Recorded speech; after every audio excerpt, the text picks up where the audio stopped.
Okay, welcome po muli dito sa ating munting YouTube channel at ito ang inyong Pinoy Firearms na gunsmith din naman. Firearms instructor, gunsmith, consultant. Ako po ay dito nagtatrabaho sa Mayadin Shooting Range, Kuwait. 21 years na po ako dito nagtatrabaho. At bago natin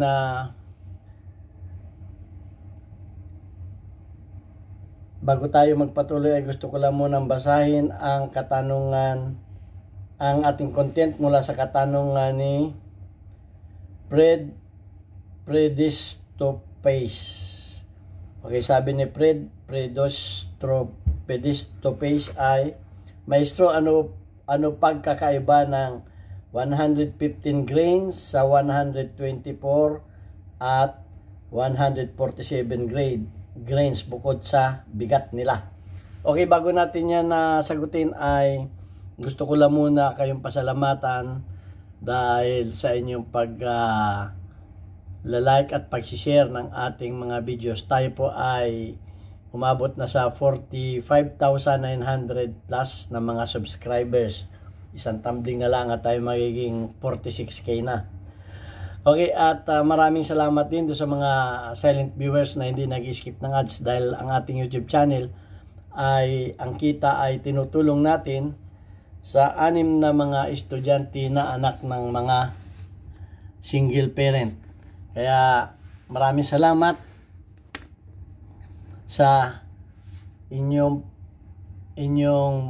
hindi pag-skip ng ads, at lalo tigit maraming salamat sa mga nagpadala dito sa ating GCash number na nakatulong kayo para matulungan natin yung ating mga beneficiary na 6 na estudyante na anak ng mga single parent.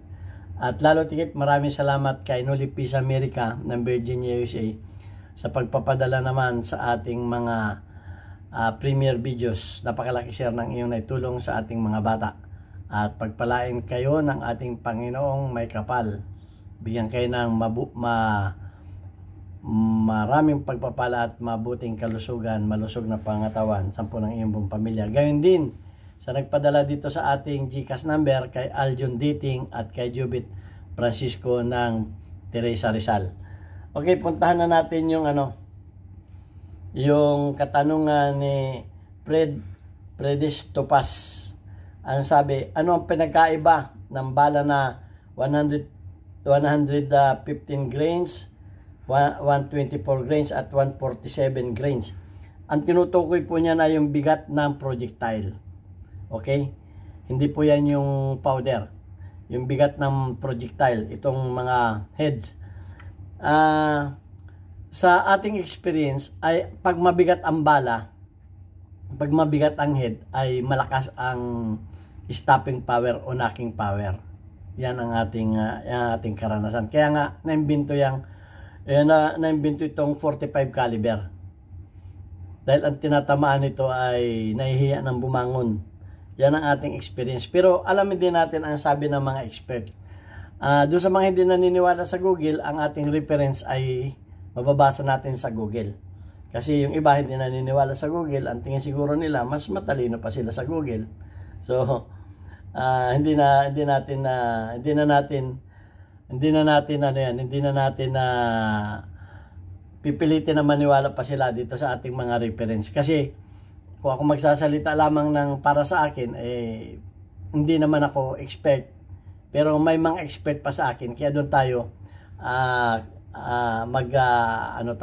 mag second opinion sa kanila.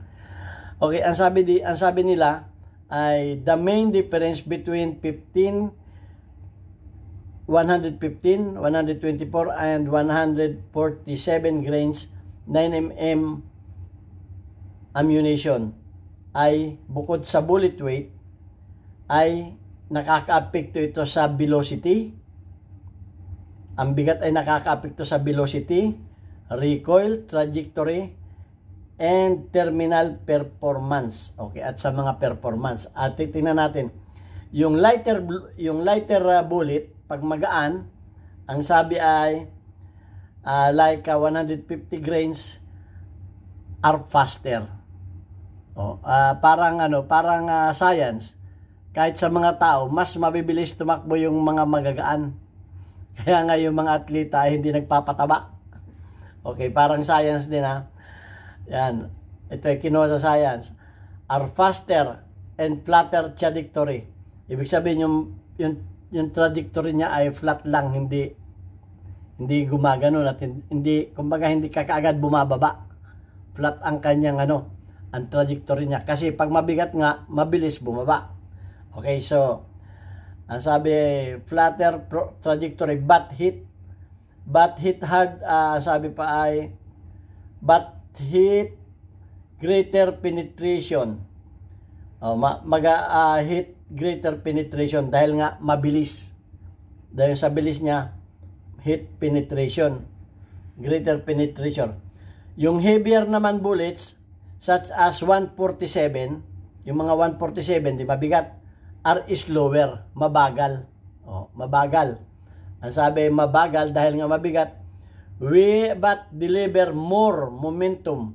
Pero malakas ang momentum. Kumbaga, malakas ang salida. Dahil nga sa bigat, malakas ang salida. Kahit sa mga sasakyan na mga mabibigat, mahirap ipreno. Malakas ang, lalo pag yung ating mga sasakyan ay kargado, maano natin na pag mabigat yung ating karga, mahirap ipreno dahil nga malakas ang momentum. Parang ganun din sa bala. Deliver more momentum and are often used for suppress shooting. Magandang pang suppress. Kumbaga malakas ang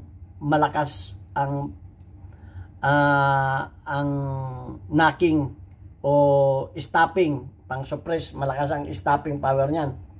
Suppress shooting due to their natural subsonic velocity. Dahil doon sa kanyang natural na subsonic velocity. Pero yung 124 grams is a middle ground option offering balance both. Ay may pambalansi pala yung kung ayaw mo nung isang magaan, ay di doon ka sa pang middle. Okay. Ito naman yung characteristic ng 150 grains. Ito. Lighter bullets, higher velocity and flatter trajectory. Yun ang sinabi. Ang trajectory niya ay flat at mabilis ang trajectory niya. Faster, higher velocity. Mabilis dahil nga siya ay mabigat. Ito best use. Saan ito magandang gamitin? Open, prepared for target practice. Ayan, yung mga ito yung ginagamit ng mga mga practical shooter. Open, prepared for target practice and general training. Maganda ito sa pan-training due to its lower recoil and cost. Hindi magaanong malakas ang recoil at medyo mura. Okay, yan ang sabi. Yung 124 grains naman, ano naman ang karakteristik nito? Offer balance weight. Balance ang weight. Weight and velocity, balance lang siya. With moderate impact recoil. Moderate lang yung hindi, kumbaga ay hindi naman mahina, hindi naman malakas ang recoil. Middle nga moderate ang recoil. Best use, saan ito magandang gamitin? A solid choice for concealed carry. Ay maganda itong pang concealed carry. Providing a good balance for self-defense application. Ayan magandang pang self-defense. Dahil nga pang midi lamang siya Okay. Pang self-defense application, maganda. Yun namang 147 grains. Okay, ang characteristic naman nito, kamukha nung sinabi kanina, heaviest common load, resulting a slower velocity. Ang resulta ay mabagal ang velocity, hindi mabilis ang velocity, but greater momentum and deeper penetration. Pero malakas naman yung momentum niya and deeper penetration. Dahil nga malakas ang salida niya, yung momentum niya, yung salida niya, ay malakas ang penetration. Saan naman ito magandang gamitin? Ideal for suppressed firearms because it's typically maintain subsonic velocity, creating less noise, effective for defense where barrier penetration through materials like glass or denims. Yan. So maganda naman itong yung may mga barrier sa mga glass. Maganda ito. Basag agad ang bubog nito dahil nga sa laki ng bala. So ayan, at ideal suppressed firearms, sabi. Also effective defense where barrier penetration through materials like glass or denims a concern. So maganda ito. Pagka yung mga may barrier na mga materials ay madali niyang masira. Kumbaga madaling makasira ito. Ito ang mga key consideration. Dapat natin i-consider yung recoil. Lighter bullets generally produce less felt recoil while heavier bullets created more. Yun ang sinasabi. Pag magaan yung bala, minus ang recoil. Pag mabigat yung bala, siyempre ramdam natin ang recoil. Kaya maganda sa babae yung mga magagaan, 115. Okay? Grains ang maganda. Ano naman pa ang dapat nating i-considera? Pagdating naman sa velocity and trajectory, lighter bullet travel faster resulting in a flat trajectory. Okay, flat ang trajectory din nung magaan na bala. Okay? At mabilis ang kanyang trajectory. Momentum and penetration. Pagdating naman sa momentum and penetration, heavier bullets carry more momentum and are more effective penetrating barriers. Ayan, sinabi na rin kanina, pinaghiwalay-hiwalay lang. Okay, so para sa akin, parang maganda itong mabigat. Maganda dahil heavier bullets carry more momentum and more effective penetrating barriers. Okay. Kanya-kanya naman tayo ng gusto, bala na kayo. Yan lang yung sinabi niyan. Pwede tayong mamili diyan kung kaya nga sinasabi natin yan, piliin ninyo kung alin ang mas nagugustuhan ninyo. Pagdating naman sa suppress shooting, 147 grains loads are good choice for suppress weapon as they open subsonic. Ayun, magandang pan-suppress. Okay? Malakas ang nito, stopping power, kumbaga. Gun functionality. Pagdating naman sa gun functionality, some compact pistol may have weaker recoil spring that struggle liability cycle heavier 147 grains bullet. So nahihirapan naman yung mga compact do sa mga 147 grains na bullet. So yan, kung ang baril natin ay compact, mas maganda siguro yung magaan na bala. Yung mga 115 o 124. Okay, so ito pa naman ang personal reference. The best choice often depends on the firearms. Depends on the firearms. Kung yung inyo ay compact, kung anong baril kung yung inyo ay heavy, kung ano ang intended ninyo, intended use, and individual shooter references. Yan Best choice often depends on the firearms. Depends on the firearms. Pag mga all steel, maganda yung 147 para sa akin. Okay? Intended use. Ano yung intended use ninyo? Yan ba ay pang stopping power ang gusto ninyo? O ang gusto ninyo ay yung less recoil lang? O yung nasa middle lang? Ay mamili kayo. Okay, nasa inyo na yan. Tingnan naman natin What is the grain? What is 147 grain ammo used for? Saan ito ginagamit? Tingnan naman natin kung saan ginagamit yung 147 grains. 9mm loads were developed for use US Navy SEALs ito pala ay ginagamit ng mga US Navy SEALs. Suppressed 9mm subsonic gun. Ito. Kaya pang mga law enforcer, maganda talaga itong sa mga enforcement. Sa itong 147. They are heavy and subsonic for a reason in handgun such as round offer terminal performance that is underwhelming to say the least. Yan. So yun namang 124 grains bullet is kind of the middle ground, is slightly heavier than 115 grains, so it moves a little slower but not much. Pang middle talaga. Kaya naglagay sila ng magaan, naglagay sila ng mabigat, naglagay din sila ng panggitna.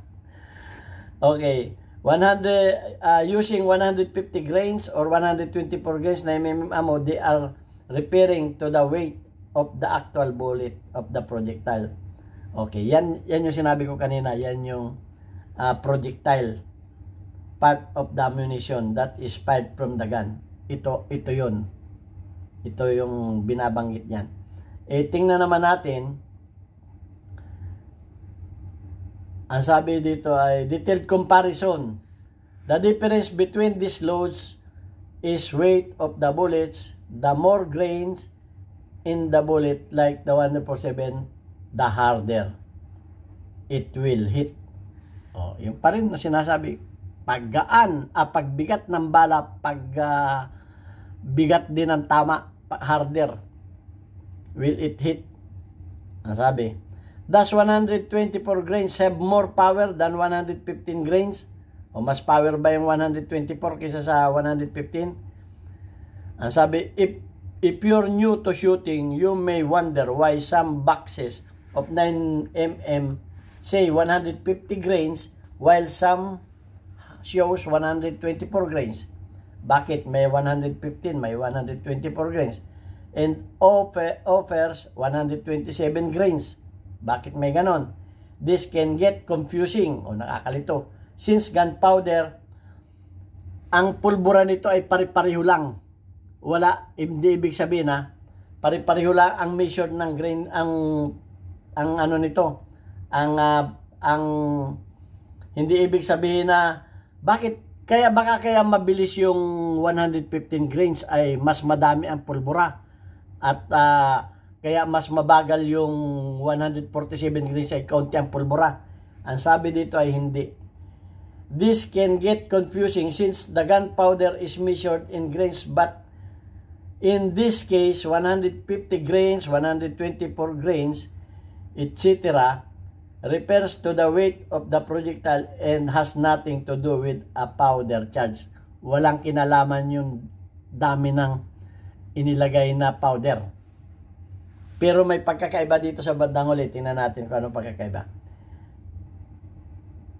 Ang sabi dito ay, greatly depends on the specific manufacturer. Depende rin sa specific manufacturer.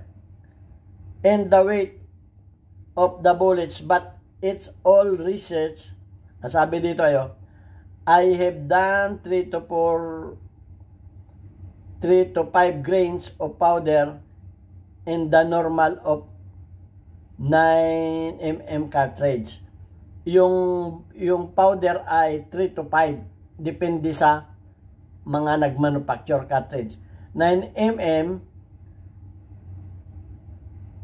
plus P o plus powder could be a little higher with up to 6 grains.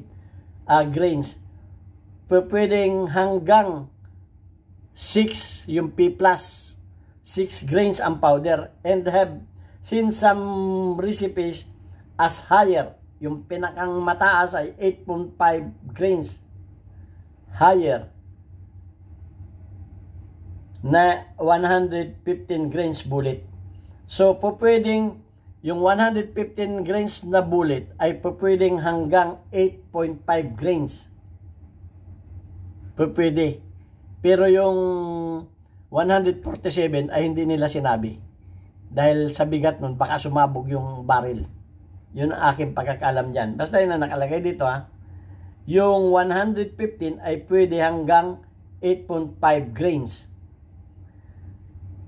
Pero yung normal lamang ay 3 to 5 grains.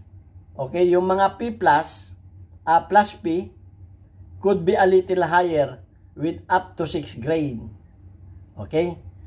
Pero yung 115 grains ay pwede ang 8.5 grains na powder. Okay. At kahit yan ay pare-pareho na halimbawa, pare-pareho yan na 5 grains, ay yung pa ring mga binanggit natin ang resulta. Hindi man sa dami ng powder ang resulta. Pero po pwede rin na magdagdag ng powder. Yun ang sabi dito. Okay, ha? So, yan. At siguro naman ay nasabi ko ng lahat at marami na tayong nabanggit pa. Kaya pupunta naman tayo sa ating mga community spotlight. Weekly highlights of your most engaged audience members including your top commenters. Okay, shout out kay Randy.